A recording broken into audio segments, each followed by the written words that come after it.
അസ്സലാമു അലൈക്കും. ഇതൊരു ബേബി ഐറ്റംസ് ആണ്, നല്ല ക്വാളിറ്റി ഉള്ള ഐറ്റംസ് ആണ്. ഇത് മൈക്രോ ക്ലോത്ത് ആണ് വരുന്നത്, നല്ല കമ്പനി സാധനമാണ്.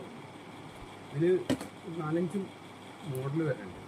ഇതൊരു മോഡൽ ബട്ടണൊക്കെ വെച്ചിട്ട് നല്ല മൈക്രോ ഹെവി ക്ലോത്താണ്. കുട്ടികൾ നല്ല വെഹിക്കൽ കംഫർട്ട് ക്ലോത്താണ്. അതിൽ സെറ്റ്. പിന്നെ അതിൻ്റെ വേറൊരു മോഡലാണിത്. പിന്നെ അതിൻ്റെ വേറൊരു മോഡൽ ഇവിടെ പെട്ടൊക്കെ വെച്ചിട്ടുള്ളൊരു മോഡലാണ്. പിന്നെ അതിൽ കൈയില്ലാത്തൊരു ടൈപ്പുണ്ട്. പിന്നെ അതിൻ്റെ സ്ലീവ്ലെസ് വേറൊരു മോഡൽ.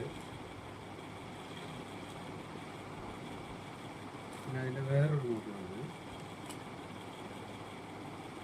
നല്ല ഹെവി ക്ലോത്ത് ആയിരിക്കും കേട്ടോ. പിന്നെ അതിൻ്റെ വേറൊരു മോഡൽ. പിന്നെ അതിൻ്റെ വേറൊരു മോഡൽ.